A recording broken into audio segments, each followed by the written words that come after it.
Assalamualaikum warahmatullahi wabarakatuh. Halo semua, kembali lagi di channel YouTube saya.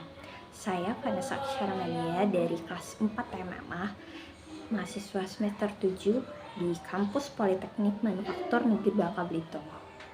Pada kali ini saya akan membahas mengenai materi forecasting pada mata kuliah manajemen produksi.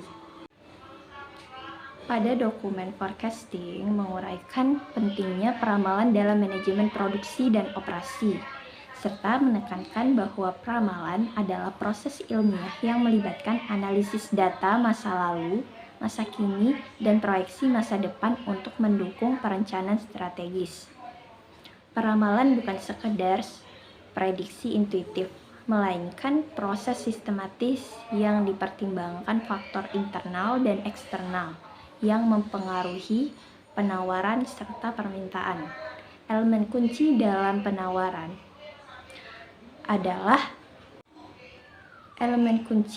peramalan adalah pengumpulan dan analisis data historis untuk menghasilkan perkiraan yang dapat diandalkan bagi pengambilan keputusan manajemen.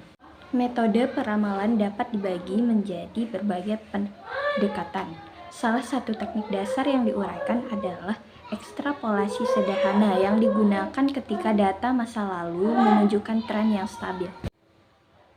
Metode peramalan dapat dibagi menjadi berbagai pendekatan. Salah satu teknik dasar yang diuraikan adalah ekstrapolasi sederhana yang digunakan ketika data masa lalu menunjukkan tren yang stabil. Namun, jika data memiliki fluktuasi, pendekatan ini perlu diimbangi dengan analisis statistik lain seperti rata-rata bergerak. Metode ini mencerminkan asumsi bahwa data historis yang terlalu lama tidak lagi relevan, sehingga hanya data dalam rentang waktu tertentu yang masih dapat dipertimbangkan. Teknik lain yang dijelaskan adalah rata-rata bergerak tertimbang, di mana bobot lebih besar diberikan pada data terbaru. Ini sangat berguna bagi bisnis yang mengalami perubahan cepat atau dipengaruhi oleh tren terkini. Selain itu, dokumen menjelaskan metode menghaluskan eksponensial yang menekankan pada bobot data terkini namun tetap mempertimbangkan semua data masa lalu dengan bobot menurun eksponensial. Metode ini memungkinkan manajemen menyesuaikan peramalan seiring perubahan kondisi pasar dengan cepat. Dalam konteks menghaluskan eksponensial, penentuan faktor alfa yang tepat sangat penting. Faktor ini menentukan tingkat sensitivitas peramalan terhadap data terbaru. Nilai yang lebih tinggi memberikan bobot lebih besar pada data terkini, sedangkan nilai lebih rendah mengurangi pengaruhnya. Pilihan nilai alfa yang optimal bergantung pada jenis industri dan kestabilan produk yang diproduksi. Pada dokumen tersebut menekankan bahwa metode peramalan perlu mempertimbangkan unsur musiman dan tren jangka panjang. Misalnya, permintaan musiman dapat dipengaruhi oleh kebijakan perusahaan, preferensi konsumen, atau pola cuaca, sehingga perlu disesuaikan dalam model keperamalan. Penggunaan indeks musiman memungkinkan perbaikan perakiraan dengan mengoreksi puncak dan lembah permintaan sepanjang tahun.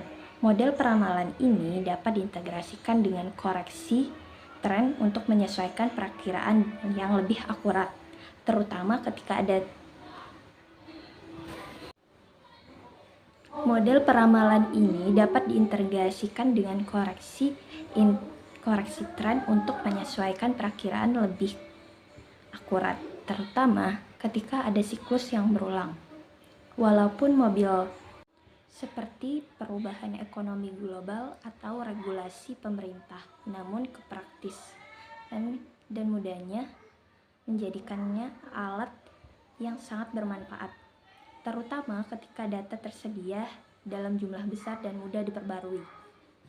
Kesimpulannya, peramalan memainkan peran krusial dalam berbagai aspek manajemen, belajar produksi hingga pemasaran. Pemilihan metode yang sesuai tergantung pada sifat data, stabilitas, permintaan, dan keperluan bisnis secara spesifik. Model peramalan yang sukses. Model peramalan yang sukses perlu fleksibel dan dapat disesuaikan dengan perubahan tren. Manajemen perlu terus memantau dan mewarisi perkiraan agar tetap relevan dengan kondisi pasar yang dinamis. Perbaikan dan pemantauan berkelanjutan menjadi bagian penting dalam proses peramalan. Ketika peramalan dilakukan, manajer harus siap mengevaluasi hasil nyata dan memberikannya dengan prediksi. Penyimpangan yang signifikan antara hasil aktual dan perakiraan menunjukkan perlunya penyempurnaan model yang digunakan. Pendekatan ini memastikan bahwa peramalan tidak hanya mengandalkan asumsi statis, tapi berkembang seiring dengan dinamika pasar. Baiklah, demikian penjelasan saya mengenai forecasting pada mata kuliah manajemen produksi. Sekian, wassalamualaikum warahmatullahi wabarakatuh. Thanks for watching.